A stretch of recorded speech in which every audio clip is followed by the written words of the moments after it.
Sveiki visi.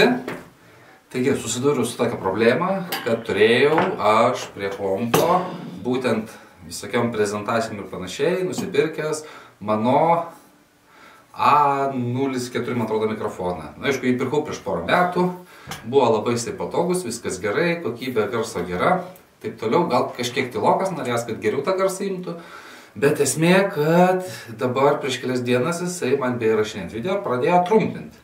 Tai yra kaip, pasileidžiu, vienu žodžiu, pradedu filmuoti video ir man kokiai 3 minutėje jisai pradeda klinyti, pradeda trukinėti garsas ir pradingsta.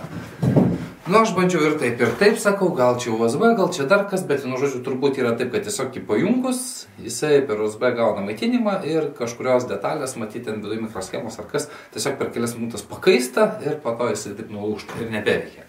Ir tada, kol vėl ją neatjungi ir nenumeti ir kol jisai nepastovi gerokai, tol vėl jisai normaliai neveikia. Nu, tai čia, aišku, irgi nedarbas.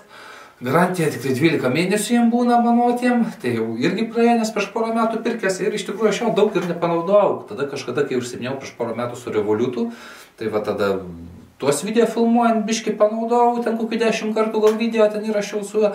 Nu ir dabar dar keletą video tokių prie kompo sėdinti garsinau. Ir praktiškai jisai pas mane per porą metų praktiškai didumą laiko valiojas, praktiškai nenaudojamas. Ir tai ką, užsisakiau kitokį. Dabar pasiėmiau iš tokios firmos, pas jos nemažai ten mikrofonų yra pardavime, čia ne reklama, taip toliau, taip sakant, savo norų iš jų pirkau, už tai jokios reklamos negavau nieko, taip ir nereklamuoju iš jų, bet pas jos šių mikrofonų, kaip žiūrėjau, yra daug privežta. Ir irgi galvau kokį iš vis už 30 eurų pasimti, pažiūriu YouTube į tuos atsiliepimus, visi kaip ir neblogi. Tie mikrofonai plius minus, nu, bet apsistojau ties šito varianto, tai yra Fifainas Ampligame'as A8 mikrofonas. Tai vat, bandysiu išsipakuoti ir pasižiūrėti, kaip gaunasi. Nes iš tikrųjų kažkaip video pripratau daryti jau su kokybiškesniu garsu. Aišku, jeigu tokiam video, tai aš naudoju Canon R50 fotoaparatą, jis pakankamai gera kokybė įrašinėja ir pakankamai paima tą tokį aplinkos garsą labai gerą, todėl jam kažkokio ten labai papildomą jau tokio mikrofono jau ir nenaudoju, nes tikrai kokybė visai nebloga ir tikrai tokios kokybės audio, kaip va dabar galima klausyti. Bet sėdint prie kompo, jeigu aš darau kažkokias analizės ar rodau kaip portfelį, ten formuoju ar kažkokias aktas perku, su tuo standartiniu laptopo integruotų mikrofonu, iš tikrųjų gaunasi šūdinas garsas, daug papildomų triukšmų ir iš tikrųjų negražiai skamba. Taip, kaip per Skype'ą tenai, per Zoom'ą kokį kalbėtis užtenka to laptopinio garso, viskas puiku yra, bet jeigu nori kurti gražesnius biški video, šiek tiek su geresnė kokybė, norisi visgi, kad tie video būtų kokybiškesni. Tai pasižiūrėjau ir sprendžiu, kad įsirinksiu aš va tokį mikrofoniuką. Baisiai stebuklų neieškausiu kažkokių. Mūsų šalės gerokai mikrofoniukas. Ir bandysim. Aišku, praktiškai 50 eurų vėl nuplaukė. Ta technika visa kainuoja, bet ką padarysi? Toks gyvenimas. Visai įdomu. Taip. Čia viršuje yra mygtukas užmūtinimui. Iš galo mygtukas keist spalvom, nes šitas mikrofonas bus šviečiantis. Tai vat įdomu išbandyti bus iš tikrųjų. Ir USB laidelis. Taip, dar yra tokia jungtis būtent ant to, kaip ir pas mane tas mikrofonas buvo tam stovui. Tai gal greičiausiai aš mikrofoną taip ir pasidarysiu, turbūt vėl darysiu ant to štatyvo stovo viso, kuris vis senasis kaip buvo. Nors nežinau, iš tikrųjų pažiūrėsiu kaip gauda. Gal visai bus neblogai, tiesiog ant stalo gerai pasidėjus ir gal jisai visai pakankamai bus iš tos kokybės, nes iš tikrųjų taip gal net ir patogiau negu ant tą stovo visą lankstyti. Tai va, pabandom pasireguliuoti. Opa. Ir bandom pasijungti šitą mikrofoną. Taip, apačioje jungtis yra ir ausiniam kištukas.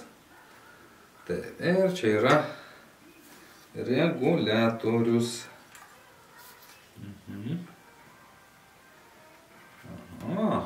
Taip.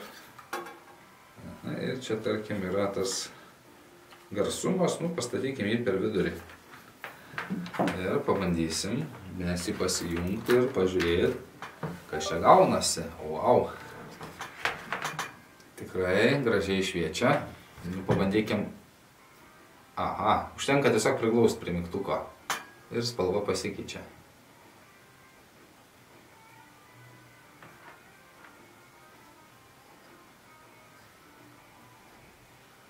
Ir... keičia spalvas. Gal ir įdomu visai iš tikrųjų. Čia dar kažkoks režimas. Čia dar. Žodžiu, spalvų turi nemažai. O išjungti užtenka palaikyti, jeigu nenorim, kad šviestų. Visai neblogai. Iš tikrųjų įdomu. Ir tuoj pabandysim išbandyti šitą mikrofoną. Ir pažiūrėsim, kaip jisai rašo. Taigi, tam, kad būtų įdomiau, aš atsidarysiu savo investicijų portfelį. Yra penktadienis, 12 valandų, tai Amerikos birža dar nedirba, o Europa jau kaip ir dirba.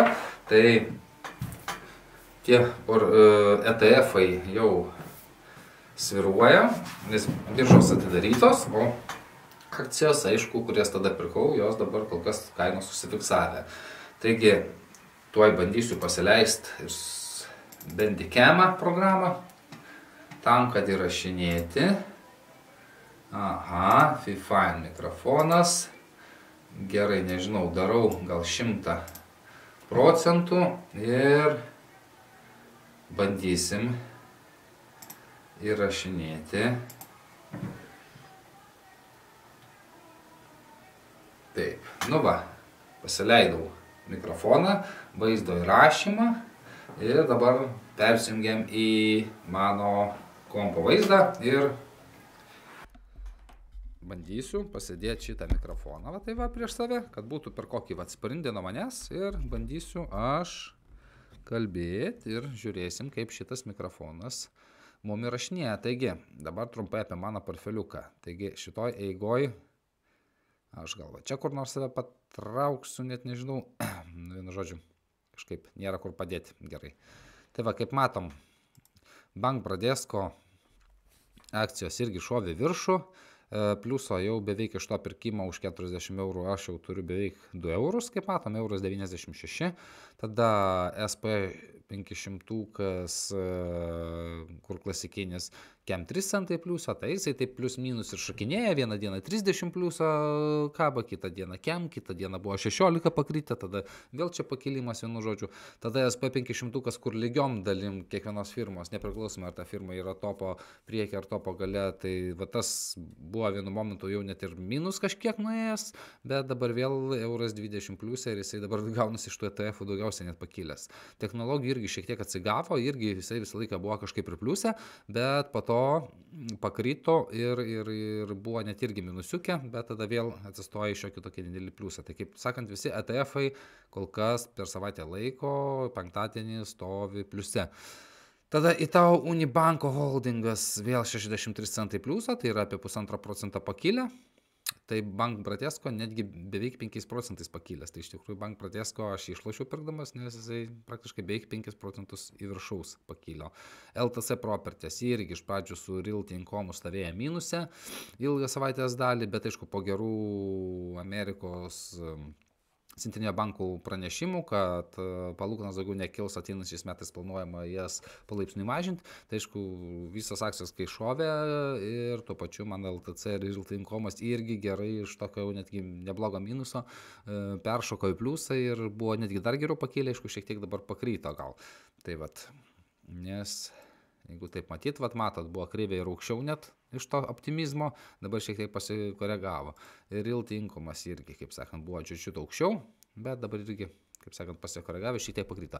Bet iš esmės, mano portfelis investavus 300 eurų, matom, kad grąža yra apie 6,37 €. Ir tai sudaro kaip pagal šitą kreivę matom, 2,13% prieaugio. Tai skaitu per savaitę laiko 2%, kai užaugt portfelis yra visai neblogas, labai džiugu. Tai vat, tokia trumpa apžvalga, toks unboxingas, toks šito mikrofono išbandymas. Tai va žiūrėsim.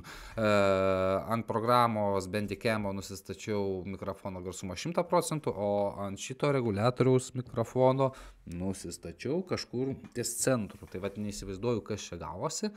Kai dabar baigsiu filmuoti, iš tikrųjų pamatysiu, kokia čia kokybė gavosi ir kaip tas garsas įsirašė. Taigi spaudžiam laiką, spaudžiam prenumeruoti kanalą ir laukiam kitų sekančių įdomių video. Iki.